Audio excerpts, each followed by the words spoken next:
Assalamualaikum warahmatullahi wabarakatuh. Perkenalkan, nama saya Bernia Merani. Di sini saya akan sedikit menjelaskan materi pada mata kuliah pengantar ilmu pendidikan. Hakikat manusia dan pengembangannya. Hakikat manusia dan pengembangannya adalah konsep filosofis yang mencoba untuk memahami esensi atau sifat fundamental manusia serta bagaimana manusia berkembang sepanjang kehidupannya.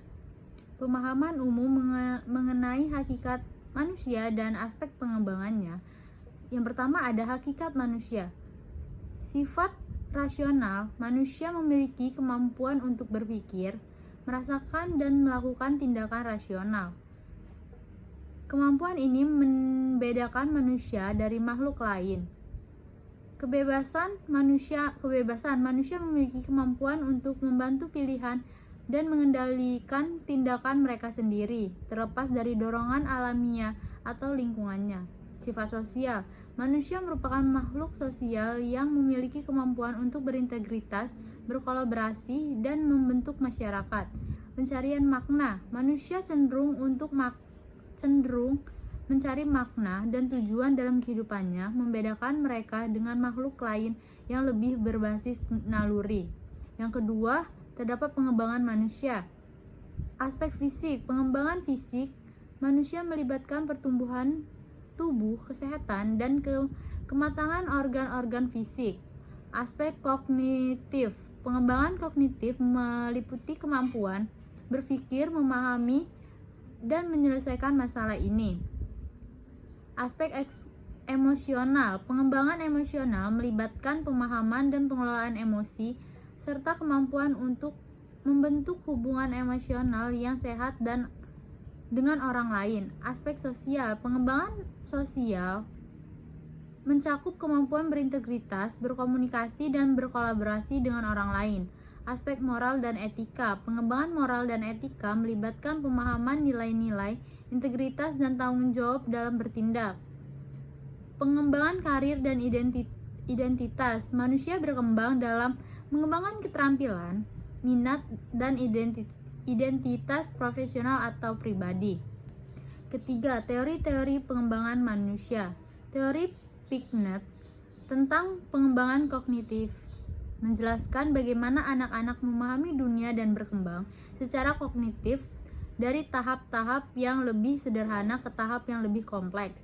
Teori Erikson tentang pengembangan filosofi sosial menyatakan bahwa pengembangan manusia melibatkan pencapaian serangkaian tugas psikososial yang mendasari seperti membentuk identitas diri dan mengembangkan hubungan yang sehat. Keempat, ada faktor-faktor pengembangan manusia, genetik dan lingkungan. Pengembangan manusia dipengaruhi oleh faktor-faktor genetik dan lingkungan tempat seorang tumbuh dari berkembang. Pendidikan dan pengalaman memainkan peran penting dalam membentuk perkembangan manusia, termasuk pendidikan formal, pengalaman sosial, dan lingkungan belajar.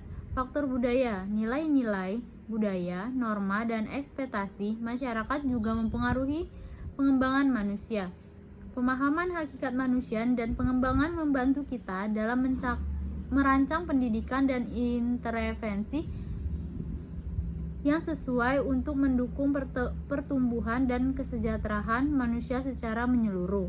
Unsur pendidikan. Pendidikan adalah proses sistematis yang dirancang untuk membantu individu memperoleh pengetahuan, keterampilan, nilai-nilai, dan sikap yang diperlukan untuk berkembang dan berfungsi secara efektif dalam masyarakat. Pendidikan juga mempersiapkan individu untuk menghadapi kehidupan sehari-hari, mengembangkan potensi penuh mereka, dan membentuk karakter yang positif. Unsur-unsur pendidikan, yang pertama ada peserta didik, learner. Peserta didik adalah individu yang menerima proses pendidikan. Mereka dapat berupa anak-anak, remaja, atau orang dewasa yang ingin memperoleh pengetahuan dan keterampilan baru. Kedua, pendidik edukator. Pendidik adalah orang yang bertanggung jawab untuk menyampaikan pengetahuan dan keterampilan pada peserta didik. Yang ketiga, tujuan pendidikan. Tujuan pendidikan adalah hasil yang diharapkan dari proses pendidikan. Tujuan ini dapat berkisar dari transfer pengetahuan akademis hingga pengembangan keterampilan sosial dan emosional. Terus selanjutnya ada kurikulum. Kurikulum adalah rencana pembelajaran yang mencakup mata pelajaran, kegiatan, dan pengalaman yang dirancang untuk mencapai tujuan pendidikan. Ini termasuk pembelajaran akademis, kegiatan ekskurikuler, dan pengembangan keterampilan. Metode pengajaran. Metode pengajaran mencakup teknik dan strategi yang digunakan oleh pendidik untuk menyampaikan materi pengajaran termasuk ceramah, diskusi kelompok, proyek kolaboratif, dan penggunaan teknologi pendidikan.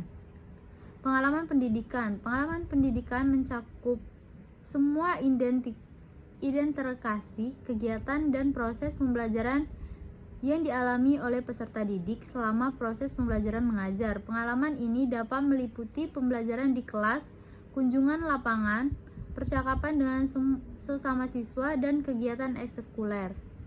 Lingkungan pembelajaran. Lingkungan pembelajaran mencakup tempat-tempat di mana proses laboratorium, perpustakaan, atau lingkungan belajar virtual. Penilaian dan evaluasi. Penilaian adalah proses untuk mengukur pencapaian peserta didik terhadap tujuan pendidikan.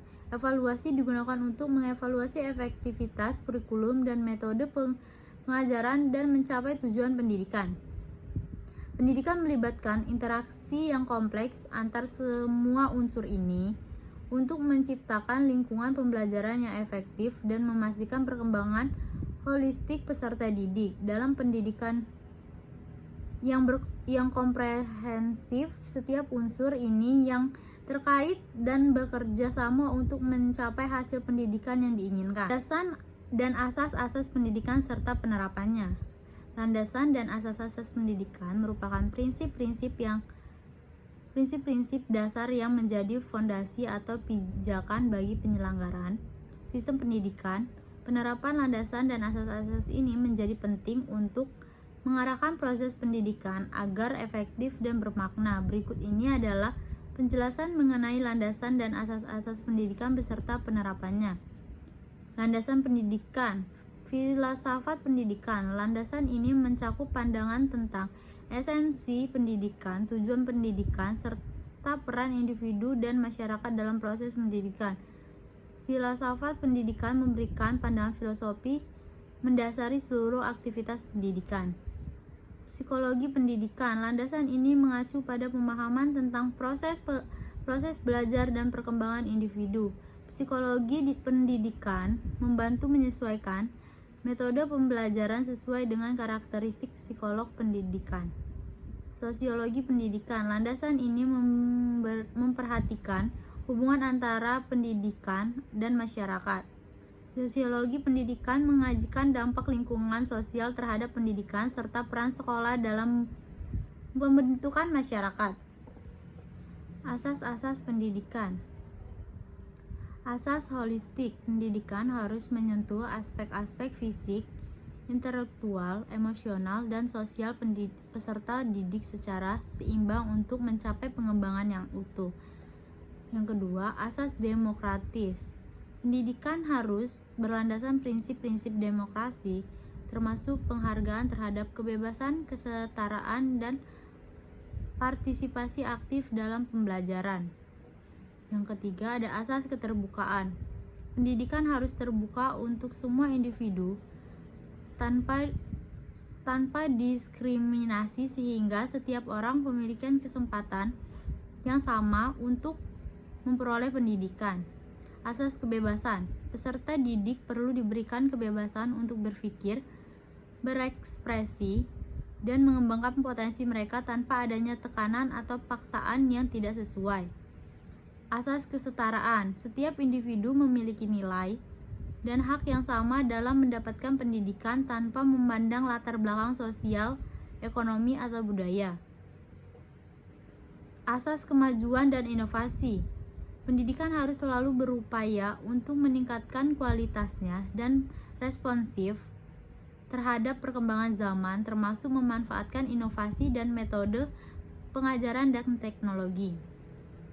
Penerapan landasan dan asas-asas pendidikan terdapat 5, yaitu merumuskan kurikulum.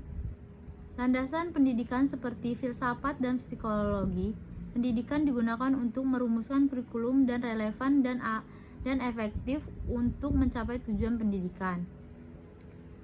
2. Menentukan metode pengajaran. Asas-asas seperti holistik, demokratis, dan keterbukaan digunakan dalam menentukan metode pengajaran yang sesuai dan inklusif bagi semua peserta didik. Mengintegritas teknologi pendidikan. Asas kemajuan dan inovasi membimbing penggunaan teknologi dalam pendidikan untuk meningkatkan efektivitas dan efisien pembelajaran. Menerapkan pendekatan holistik. Landasan holistik dan aspek-aspek psikologi pendidikan membantu pendidik dalam memahami kebutuhan dan perkembangan peserta didik secara menyeluruh. Penerapan landasan dan asas-asas pendidikan ini membantu menciptakan sistem pendidikan yang berorientasi pada tujuan adil, inklusif, dan responsif terhadap kebutuhan peserta didik dan masyarakat. Dengan memahami dan mengimplementasikan prinsip-prinsip ini, proses pendidikan dapat menjadi lebih bermakna dan efektif dan mempersiapkan generasi masa depan. Mungkin itu saja materi yang bisa saya sampaikan pada mata kuliah pengantar ilmu pendidikan. Saya akhiri, wabillahi taufiq walhidayah. Wassalamualaikum warahmatullahi wabarakatuh.